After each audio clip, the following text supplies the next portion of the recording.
ઓમ નમો ભગવતે વાસુદેવાય। મિત્રો, આપ સૌનું હાર્દિક સ્વાગત છે આ પવિત્ર અને પુણ્યપ્રદ દિવસે। આજે છે કામદા એકાદશી। એ એકાદશી જે મનુષ્યની સકારાત્મક ઈચ્છાઓ પૂર્ણ કરનારી અને જીવનમાંથી પાપો અને નકારાત્મકતાને દૂર કરનારી માનવામાં આવે છે। શાસ્ત્રોમાં કહેવામાં આવ્યું છે કે આ દિવસે ભગવાન શ્રી હરિની ભક્તિ, ઉપવાસ અને સ્મરણ કરવાથી મનની ઈચ્છાઓ પૂર્ણ થાય છે અને જીવનમાં સુખ શાંતિના આશીર્વાદ મળે છે।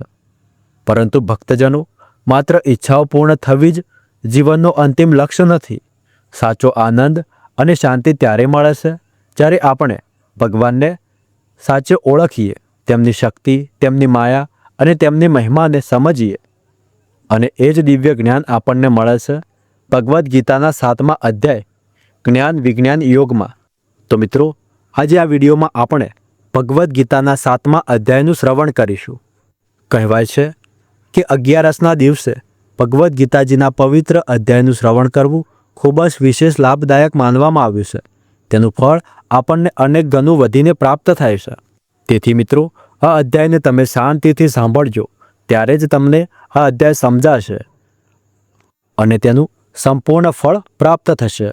અને તમે પણ ચાહો છો કે આ અધ્યાય સાંભળવાનું, પાઠ કરવાનું સંપૂર્ણ ફળ પ્રાપ્ત થાય, ભગવાન શ્રી કૃષ્ણ તમારી બધી જ મનોકામનાઓ પૂર્ણ કરે, તો આ વિડીયોને એક લાઈક કરી લેજો અને કોમેન્ટમાં જય શ્રી કૃષ્ણ લખી લેજો।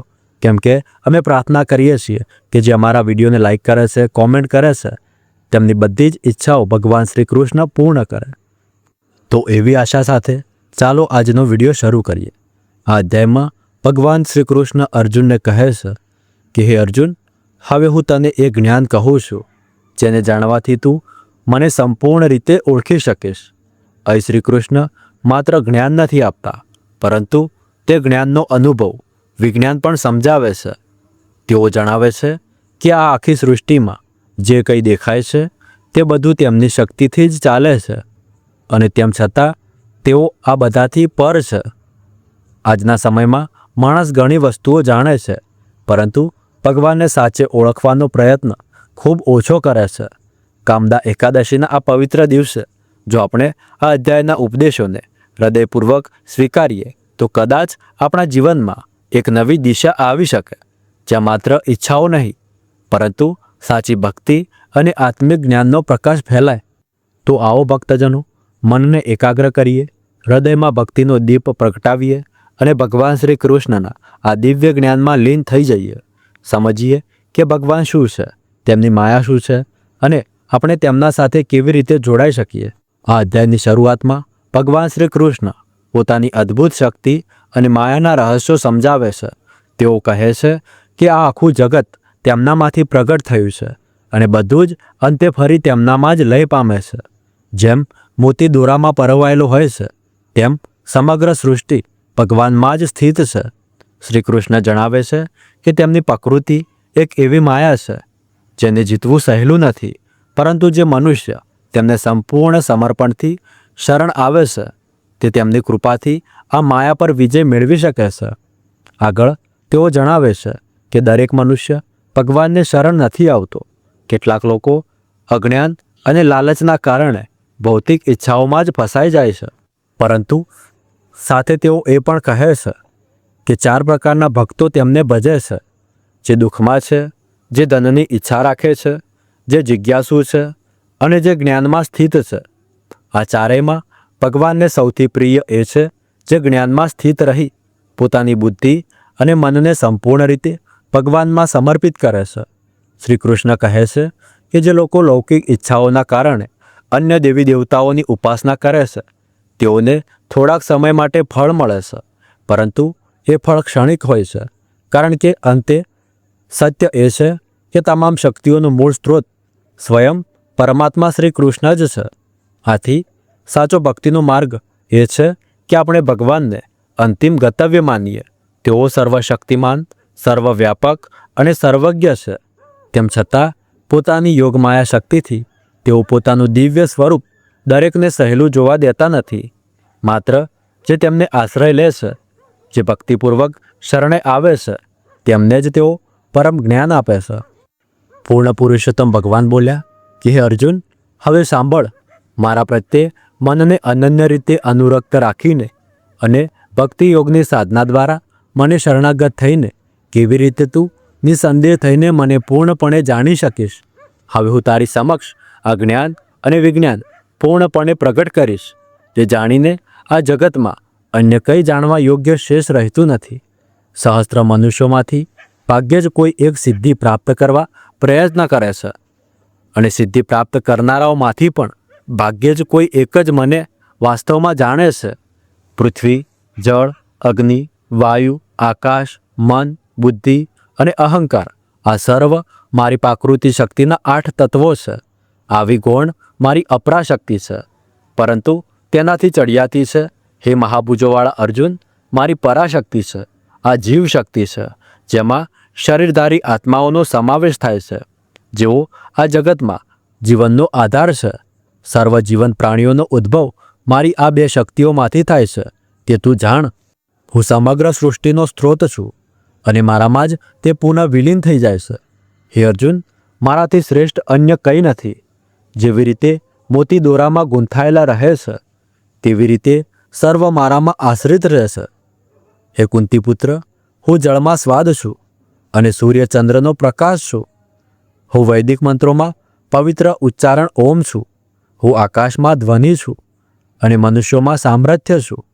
હું પૃથ્વીની શુદ્ધ સુગંધ છું અને અગ્નિમાં પ્રકાશ છું. હું સર્વ પ્રાણીઓનું જીવન બળ છું અને તપસ્વીઓનું તપ છું. હે અર્જુન, જાણી લે કે હું સર્વ પ્રાણીઓનું સનાતન બીજ છું. હું બુદ્ધિશાળીઓની બુદ્ધિ છું અને તેજસ્વીઓનું તેજ છું. હે ભરતવંશીઓમાં શ્રેષ્ઠ, હું બળવાન વ્યક્તિઓમાં કામના અને રાગથી રહિત બળ છું. હું એ કામક્રીડા છું જે ધર્મથી વિરુદ્ધ નથી અને શાસ્ત્રોની નિષિદ્ધ આજ્ઞાઓથી વિરુદ્ધ નથી. માયિક અસ્તિત્વની 3 અવસ્થાઓ સાત્વિક, રાજસી અને તામસી મારી શક્તિ દ્વારા જ પ્રગટ થાય છે. તેઓ મારામાં છે, પરંતુ હું તેમનામાંથી પરે છું. માયાના 3 ગુણોથી મોહિત આ સંસારના લોકો અવિનાશી અને શાશ્વત એવા મને જાણવા સમર્થ નથી. મારી દિવ્ય શક્તિ માયા જે પ્રકૃતિના 3 ગુણોથી બનેલી છે, તેને પાર કરવી અતિ દુષ્કર છે. પરંતુ જે લોકો મને શરણાગત થાય છે, તે તેને સરળતાથી પાર કરી જાય છે. 4 પ્રકારના લોકો મને શરણાગત થતા નથી. તેઓ જે અજ્ઞાની છે, તેઓ જે મને જાણવાનું સામર્થ્ય ધરાવતા હોવા છતાં પ્રમાદી રીતે તેમની નિકૃષ્ટ પ્રકૃતિનું અનુસરણ કરે છે. તેઓ જેમની બુદ્ધિ ભ્રમિત થઈ ગઈ છે, તેઓ જે આસુરી પ્રકૃતિ ધરાવે છે. હે ભરતશ્રેષ્ઠ, 4 પ્રકારના પવિત્ર લોકો મારી ભક્તિમાં લીન થાય છે: સંતપ્ત, જિજ્ઞાસુ, સંસારી સંપત્તિના પિયાસુ અને જેઓ જ્ઞાનમાં સ્થિત છે. આમાંથી હું તેમને શ્રેષ્ઠતમ માનું છું, જે જ્ઞાનપૂર્વક મને ભજે છે તથા દ્રઢતાપૂર્વક અને અનન્ય રીતે મને સમર્પિત રહે છે. હું તેમને અતિ પ્રિય છું અને તેઓ પણ મને અતિ પ્રિય છે. વાસ્તવમાં એ સર્વ જે મને સમર્પિત છે, તેઓ નિસંદેહ ઉદાર મનવાળા છે. પરંતુ જેઓ જ્ઞાનમાં સ્થિત છે, જે એકાગ્ર ચિત્ત છે, જેમની બુદ્ધિ મારામાં વિલીન થઈ ગઈ છે અને જે મને તેમનું સર્વોચ્ચ ધ્યેય માને છે, હું તેમને મારા આત્મા સમાન જ ગણું છું. અનેક જન્મોની આધ્યાત્મિક સાધનાઓ પશ્ચાત જે મનુષ્ય જ્ઞાનથી સંપન્ન થાય છે, તે મને સર્વે સર્વા માનીને મારા શરણમાં આવે છે. આવા મહાત્મા અત્યંત દુર્બલ હોય છે, જેની બુદ્ધિ માયિક કામનાઓથી હરાઈ ગઈ છે. તેઓ સ્વર્ગીય દેવોને શરણે જાય છે. પોતાની પ્રકૃતિને અનુસરીને તેઓ દેવતાઓની પૂજા કરે છે અને આ દેવતાઓને રીઝવવાના આશયથી કર્મકાંડ કરે છે. દેવતાના જે કોઈ પણ સ્વરૂપની ભક્ત શ્રદ્ધાપૂર્વક આરાધના કરવા ઈચ્છે છે, હું એવા ભક્તની શ્રદ્ધાને તે સ્વરૂપમાં દ્રઢ કરું છું. શ્રદ્ધાથી સંપન્ન ભક્ત કોઈ ચોક્કસ દેવતાની આરાધના કરે છે અને વાંછિત પદાર્થ પ્રાપ્ત કરે છે, પરંતુ વાસ્તવમાં હું જ આ ફળોની વ્યવસ્થા કરું છું. પરંતુ આ અલ્પજ્ઞાનીઓને પ્રાપ્ત થયેલું ફળ નાશવંત હોય છે. જેઓ સ્વર્ગીય દેવતાઓની પૂજા કરે છે, તેઓ સ્વર્ગલોકમાં જાય છે, જ્યારે મારા ભક્તો મારા ધામને પ્રાપ્ત કરે છે. અલ્પજ્ઞાનીઓ માને છે કે હું પૂર્ણ પુરુષોત્તમ શ્રી કૃષ્ણ પૂર્વે નિરાકાર હતો અને હવે આ સાકાર સ્વરૂપ ધારણ કર્યું છે. તેઓ મારી અવિનાશી અને સર્વોત્કૃષ્ટ પ્રકૃતિને જાણી શકતા નથી. મારી દિવ્ય યોગમાયાથી આચ્છાદિત હોવાથી હું બધાની સમક્ષ પ્રગટ થતો નથી. તેથી મૂઢ લોકો જે જ્ઞાનથી રહિત છે તેઓ જાણતા નથી કે હું અજન્મા અને અવિનાશી છું. હે અર્જુન, હું ભૂત, વર્તમાન અને ભવિષ્ય જાણું છું અને હું સર્વ જીવોને જાણું છું, પરંતુ મને કોઈ જાણતું નથી.